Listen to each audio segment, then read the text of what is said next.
కార్తీక పురాణము 6వ అధ్యాయము. లుబ్ధ వితంతువు స్వర్గమునకెగుట. మరలా ఒక రోజున వశిష్ఠ మహర్షి జనకునకు ఈ క్రింది విధముగా వివరించసాగిరి. ఏ మానవుడు కార్తీక మాసము నెల రోజులు పరమేశ్వరుని శ్రీ మహావిష్ణువుని పంచామృత స్నానము చేయించి కస్తూరి కలిపిన మంచిగంధపు నీటితో భక్తిగా పూజించునో అట్టివానికి అశ్వమేధ యాగము చేసినంత పుణ్యము దక్కును.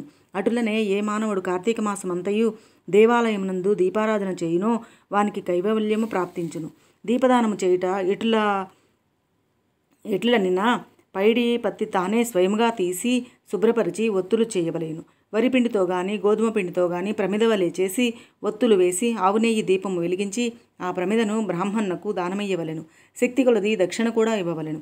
ఈ ప్రకారముగా ప్రతిదినము కార్తీక మాసమందు చేసి ఆఖరి రోజున వెండితో ప్రమిదను చేయించి బంగారముతో ఒత్తిని చేయించి ఆవు నెయ్యి నిండుగా పోసి వెనుక చేసిన ప్రకారముగా గోధుమ పిండితో ప్రమిదను చేసి ఆవు నెయ్యి పోసి దీపము వెలిగించి ఈ నెల రోజులు దానము చేసిన బ్రాహ్మణునికే ఇది కూడా దానమిచ్చిన ఎడల సకలైశ్వర్యములు కలుగుటయే కాక మోక్షప్రాప్తి కలుగును. దీపదానం చేయువారు ఇట్లు పఠించవలెను. సర్వజ్ఞానప్రదం దీపం సర్వ సంపత్కు సుఖావహం దీపదానం ప్రదాస్యామి శాంతిరస్తు సదామయ అని స్తోత్రం చేసి దీపదానం చేయవలెను. దీని అర్థమేమనగా అన్ని విధముల జ్ఞానము కలుగజేయునదియు సకల సంపదలను ఇచ్చునదియు నగు ఈ దీపదానమును చేయుచున్నాను, నాకు శాంతి కలుగుగాక అని అర్థము. ఈ విధముగా దీపదానం చేసిన తరువాత బ్రాహ్మణ సమారాధన చేయవలెను. శక్తి లేని ఎడల 10 మంది బ్రాహ్మణులకైనను భోజనం వేడి దక్షిణ తాంబూలాలు ఇవ్వవలెను. ఈ విధముగా పురుషుడు కానీ స్త్రీలు కానీ ఏ ఒక్కరు చేసినను సిరి సంపదలు విద్యాభివృద్ధి ఆయుర్వృద్ధి కలిగి సుఖింతురు. దీనిని గురించి ఒక ఇతిహాసము కలదు, దానిని వివరించెదను ఆలకింపమని జనకునితో ఇట్లు చెప్పిరి. పూర్వకాలమున ద్రవిడ దేశమునందొక గ్రామమునకు స్త్రీ కలదు. ఆమెకు పెండ్లి అయిన కొలది కాలమునకే భర్త చనిపోయెను. సంతానము కానీ ఆఖరికి బంధువులు కానీ లేరు.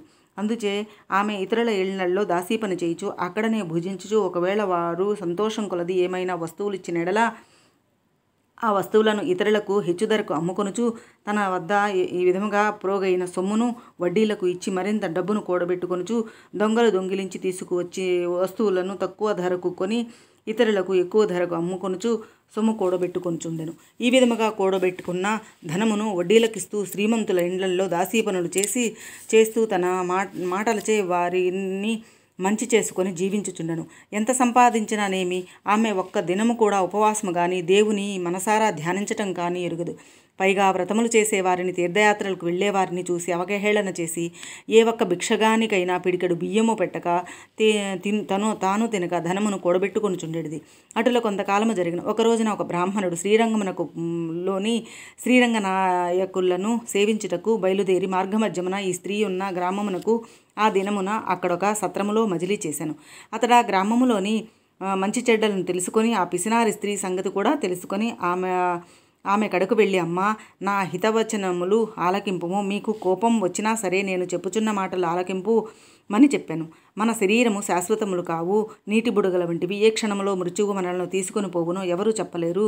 పంచభూతములు సప్తధాతువులతో నిర్మింపబడిన ఈ శరీరములోని ప్రాణం జీవము పోగానే చర్మం మాంసం కుళ్ళి దుర్వాసన కొట్టి అసహ్యంగా తయారగును. అటువంటి ఈ శరీరాన్ని నీవు నిత్యం అని భ్రమించుకొనుచున్నావు.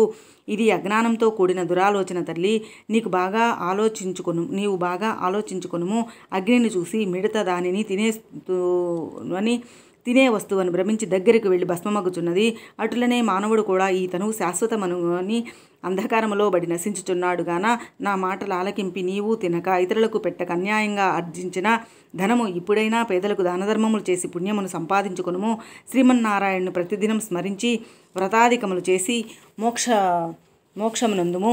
నీ పాప పరిహారార్థముగా వచ్చే కార్తీక మాసమంతయు ప్రాతకాలమున నదీ స్నానం ఆచరించి దానములు చేసి బ్రాహ్మణ భోజనం పెట్టినచో వచ్చే జన్మలలో నీవు పుణ్యవతివై ముత్తైదువై సకల భాగ్యములు పొందగలవని ఉపదేశం ఇచ్చెను.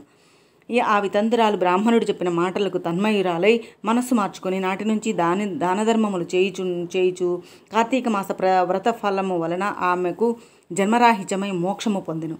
కాన కార్తీక వ్రతములలో అంతటి మహత్యమున్నది.